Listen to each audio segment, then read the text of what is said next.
He finally realized how close he came to losing one of his sons when Cash was ready to disown the old man. "I agree with you there," Sloane said. "Maybe that's why he didn't have anything to say when I announced I was marrying Leslie." Maverick had 4 brothers, and all were here and accounted for. He also had 1 sister. He knew some people found it amazing that all 6 outlaw siblings were as close as they were, considering each of them had a different mother. Bart had been married to 5 of the women, and when the divorces became final, his attorneys made sure he was given custody of his 5 sons. Maverick, at 32, was the youngest son. Garth, at 40, was the oldest, and he and his wife Reagan were the proud parents of a 7-month-old son named Garrison. Reagan's father had been the corporate pilot for his family's company for over 40 years. When he retired, Reagan had taken over. Just as Garth had taken over as CEO of their family's multi-million-dollar business, Outlaw Freight Lines, when Bart had retired. Or, more specifically, when the company's board threatened to oust Bart if he didn't step down. Jessup, or Jess as he preferred to be called, was 38 and became the politician in the family when he went to Washington 4 years ago as a senator from Alaska. Everyone was happy for him and Paige, who was an actress in Hollywood and sister to their cousin Dylan Westmoreland's wife. Paige had turned 29 today and wanted to get married on her birthday. Cashin, who preferred being called Cash, was Bart's 3rd oldest son, and at 36 was married to Brianna. They were the proud parents of 2-year-old twin boys. Cash and his family made their home in Wyoming on a ranch he'd inherited from his mother. Sloane was brother number 4 and had gotten married 5 months ago. He and his wife, Leslie, maintained dual residences in Wasilla and Fairbanks, Alaska. Sloane had had no problem informing the family, the day of his wedding, mind you, that he intended to have his wife pregnant by Christmas. Since that was next month, Maverick could just imagine how the couple spent most of their free time.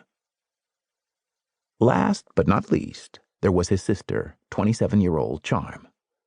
She was the youngest of Bart's children, and being the only girl, she was definitely the apple of their father's eye.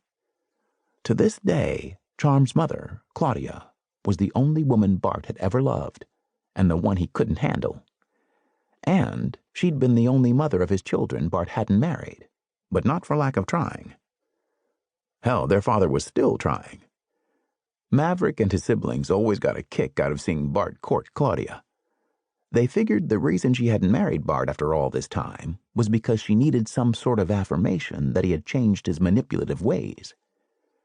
If that was true, then there would never be a marriage, because Maverick and his brothers couldn't see his father turning over a new leaf anytime soon, or ever. Just like a leopard couldn't change his spots, they doubted their father could change the ingrained nature of his character. Sloane walked off, and Maverick was alone again.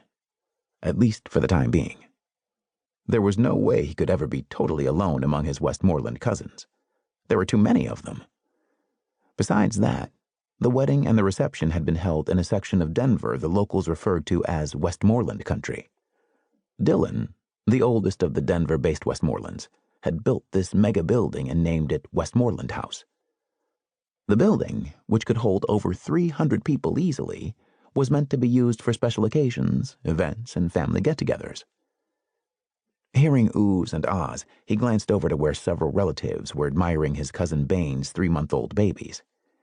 It was the second set of triplets for Bane and his wife, Crystal, and all 6 kids were a perfect combination of the 2 of them, though they all had their father's hazel eyes. Maverick's cell phone vibrated. He had turned off the ringer during the wedding ceremony and now wondered who would be calling him. Most of his female acquaintances only had the number to his burner phone. Anyone he considered important was here, attending his brother's wedding. Except for Phire. He felt a slow roll in his stomach after pulling out his phone and seeing it was her, Sapphire Bordella, the woman who'd once been his friend with benefits. He and Phire had met in Paris 3 years ago, when he'd been on a business trip. They had been attracted to each other immediately. He had quickly discovered she was someone he could talk to and enjoyed spending time with, both in and out of the bedroom. They were friends who understood each other, and at the time, neither had been looking for anything permanent. One thing they had in common?